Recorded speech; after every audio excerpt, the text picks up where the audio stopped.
Haji Manara alishawahi kunitongoza nikamkataa. Ni maneno ya mdada anajulikana kwa jina la Karima Story, ambapo kwa mjibu wa Kali anadai kwamba kipindi hicho wakati Haji Manara akiwa msemaji wa klabu ya Simba Sport Club miaka 2019 basi alishawahi kumtongoza, lakini alichokifanya alimkatalia. Kwa mjibu wa Kali anadai kwamba Haji Manara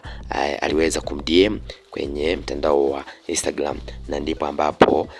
Karima Story akaweza kumjibu, akampigia simu Haji Manara akamwambia kwamba waende kukutana sehemu ambapo kulikuwa na apartment, na ndipo ambapo alikushtukia kwamba sio mchongo wa biashara, akaamua kumchinjia na kudai kwamba safari hii mtu ambaye ataweza kutoka naye dina atakuwa ni mtu mwingine kabisa, hivyo atawatangazia watu ili waweze kumjua. Kwa mjibu wa Kali ambaye alikuwa anafafanua kuhusiana na maisha yake ya kawaida, basi aliweza kumgusia Haji Manara, lakini pia akamgusia na Baba Levo. Kwa mjibu wa Kali adai kwamba baba mtoto wa mtoto wake ni Baba Levo, na mtu ambaye anaweza kutoka naye dina kwa sasa hatakuwa Baba Levo tena, ila kwa sasa Baba Levo ndiye baba wa mtoto huyo, na Baba Levo hatoi chochote kwa mtoto wake, yani ni baba ambaye sio mlezi kabisa, yani ni changamoto. Kwa mjibu mdada huyo adai kwamba Baba Levo ni changamoto, japokuwa mtoto ni wa kwake, wanafanana kila kitu, yani pua na kila kitu ni yeye mwenyewe, ila hatoi chochote, yani hahudumii mtoto wake. Kwa mjibu wa Kali adai kwamba sasa mtu ambaye atatoka naye dina kwa sasa atakuwa ni mtu mwingine, sio Baba Levo, na ndipo ambapo akaingiza stori za Haji Manara kwa kudai kwamba sio hivyo tu, hadi Haji Manara alishawahi kumtongoza miaka hiyo akiwa anavuma zaidi, miaka ya 2019 2020, na ndipo ambapo Haji Manara akataka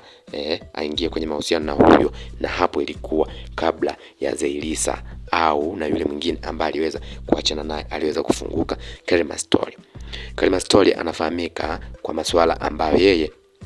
anafuatilia zaidi mahusiano ya watu ambao ni mastaa wa hapa mjini, na kuweza kuposti kwenye peji zake na mitandao yake mingine ambayo anaitumia. Lakini safari hii na yeye akaweza kuangukiwa baada ya kuulizwa yupo kwenye mahusiano na nani kwa sasa, na kudai kwamba yeye kwa sasa hana mahusiano, ila anatamani kuwa kwenye mahusiano, kwa kuwa kwa sasa alikuwa amejikita zaidi kwenye malezi, ambaye alikuwa analea mtoto ambaye amefanikiwa kumpata wakiwa na Baba Levo, na kudai kwamba kwa sasa mtu ambaye ataingia naye kwenye mahusiano ni mwingine kabisa, na watu watamjua kwamba ni huyo hapo, kwa sababu siku hiyo atakuwa mbashara kabisa akiwa live wakiwa dina na huyo mwanaume ambaye ataenda naye dina, na ndipo ambapo watu watamjua na dunia nzima itamjua kwa kipindi hicho ambacho yeye atakuwa tayari ameshaingia. Aliweza kufunguka Karima Story wakati akipiga story na waandishi wa habari alivyoitisha press conference.